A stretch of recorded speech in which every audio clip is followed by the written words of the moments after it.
Halo, assalamualaikum warahmatullahi wabarakatuh. Selamat datang kembali di channel Alkisah. Kali ini kita akan berkisah tentang satu hal yang cukup misterius dan sangat rahasia. Kisah ini misteri ini berada di satu kota yang cukup istimewa, yaitu Yogyakarta. Apa judulnya? Kali kita akan membahas sebuah kisah dengan judul Naskah Gaib Keraton Jogja, Ramalan yang Meramalkan Masa Depan Indonesia.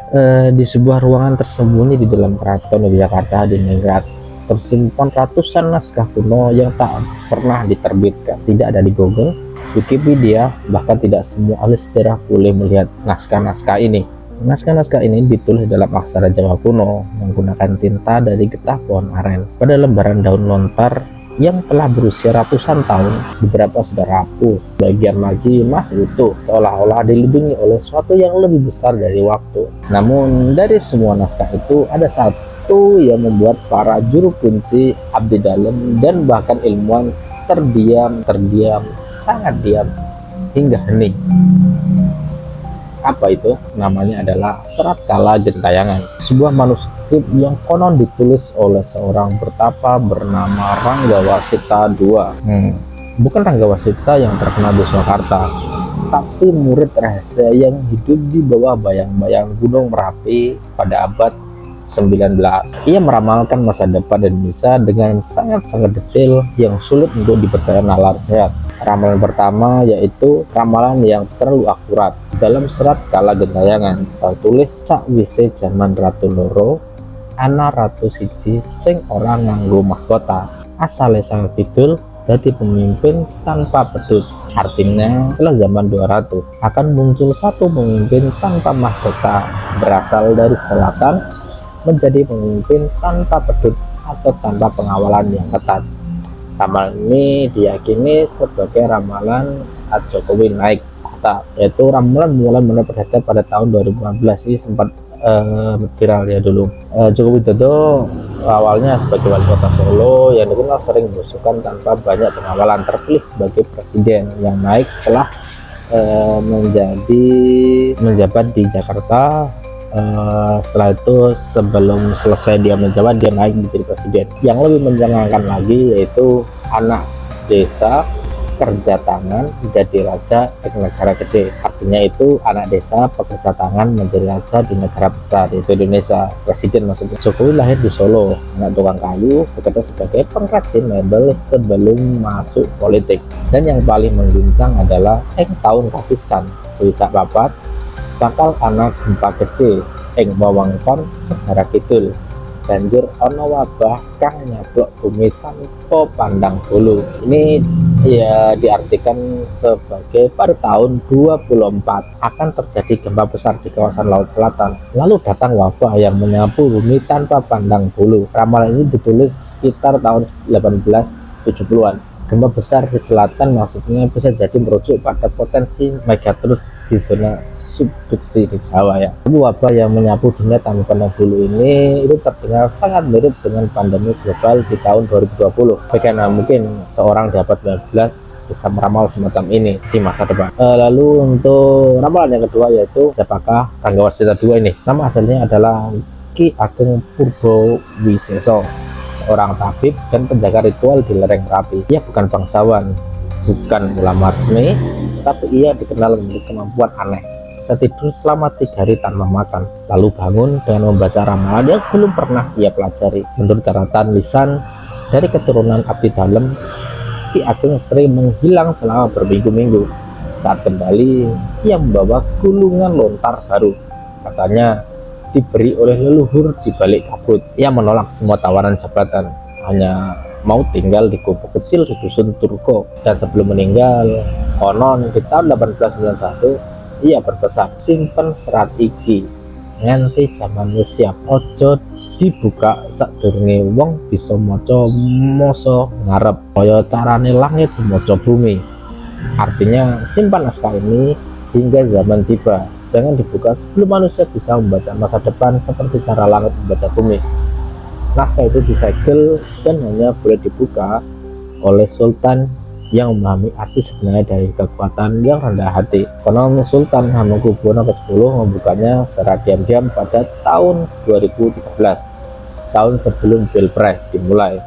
Beberapa sumber menyebutkan beliau keluar dari ruangan perpustakaan dengan wajah pucat dan langsung memanggil tim ahli naskah untuk menerjemahkan bagian terakhir dari naskah ini. Tapi hasilnya tidak pernah dirilis sampai saat ini pun. Cukup misterius sekali ya. Untuk ramalan yang ketiga yaitu naskah yang masih dirahasiakan. Ada bagian dari serat Kalagentayangan yang belum diterjemahkan secara publik. Beberapa ahli paleografi atau ahli tulis kuno yang sempat melihatnya mengaku melihat frasa-frasa aneh. Contohnya, negara tanpa pusat tetapi ibu kotanya di langit. Apakah ini merujuk pada rencana ibu kota Nusantara IKN digital atau simbolik? Dan lalu ada lagi raja kedua dari timur tetapi hatinya di barat. Apakah ini tentang figur politik masa depan? Saya nggak tahu.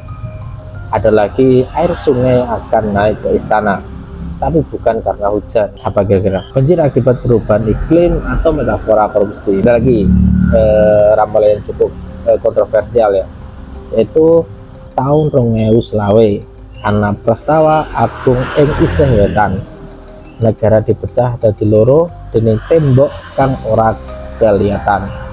Artinya tahun 2025 akan ada peristiwa besar di sebelah timur, negara terpecah menjadi dua oleh tembok yang tak terlihat.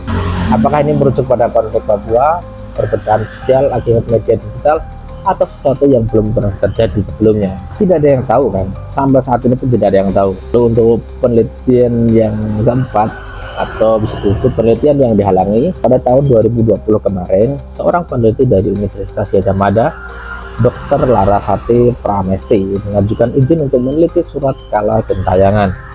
Ia ingin melakukan analisis karbon dan studi linguistik. Permohonannya pun ini ditolak. Alasannya, naskah tersebut masih dalam proses klasifikasi internal. Beberapa bulan kemudian, ia menerima paket misterius selembar daun lontar kecil dengan satu kalimat, "Wong sing ngerti masa depan ora iso urip ing saiki."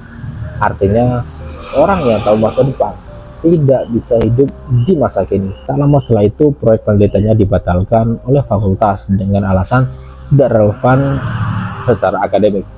Sampai hari ini pun Dr. Larasati tidak pernah menyerah. Ia berkata, ini bukan soal mistis, ini soal sejarah yang disembunyikan. Jika naskah itu benar-benar meramal masa depan, maka kita harus tahu, bukan untuk takut, tapi untuk siap. Apakah serat Kalagentayangan benar-benar bisa meramal? Atau ini hanya interpretasi selektif dari teks kuno yang penuh dengan simbol-simbolisme? Ahli sejarah seperti Profesor Asep Kambali bersikap skeptis. Ramalan selalu bisa ditafsirkan mundur. Itu yang disebut retrofitting kompensasi. Tapi yang menarik bukan apakah ramalan itu benar, tapi mengapa orang percaya dan mengapa kekuasaan takut pada kata-kata di atas daun kering. Tapi bagi masyarakat Jawa, terutama yang hidup di sekitaran keraton, naskah ini bukan sekedar ramalan. Ia adalah peringatan bahwa kekuasaan harus rendah hati, bahwa alam akan marah jika dieksploitasi, dan bahkan sejarah selalu berulang. Jika kita tidak belajar darinya, maka kita belajar dari siapa? Masa depan sudah ditulis atau kita yang menulis ulang. Artinya kita tidak tahu apakah serat Kalagentayangan benar-benar bisa melihat masa depan, tapi satu hal yang pasti, ada kebenaran dalam sejarah yang belum terungkap. Ada suara-suara dari masa lalu yang masih ingin didengar. Dan ada naskah-naskah yang disimpan bukan untuk dikunci, tapi untuk dibuka pada saat yang tepat. Mungkin pada 2025 ini, kita sedang hidup di dalam salah satu bab yang pernah ditulis daun lontar itu. Pertanyaannya sekarang bukan apakah ramalan itu benar, tapi apa yang akan kita lakukan dengan apa yang sudah diketahui. Karena sejarah bukan takdir, ia adalah cermin, dan kadang cermin itu lebih tajam daripada pedang. Masa lalu bukan hanya diingat, ia sedang berbicara. Kita hanya perlu berani mendengarkan. Pernah dengar tentang naskah kuno yang meramal masa depan? Bagikan pendapatmu, apakah ramalan bisa jadi kenyataan atau malah membentuknya? Itu salah satu kisah atau misteri yang sampai saat ini menjadi sebuah puzzle yang belum bisa dipecahkan oleh sejarawan. Jadi salah satu kisah yang cukup misterius berasal dari Yogyakarta. Terima kasih, sampai jumpa di kota selanjutnya. Wassalamualaikum warahmatullahi wabarakatuh.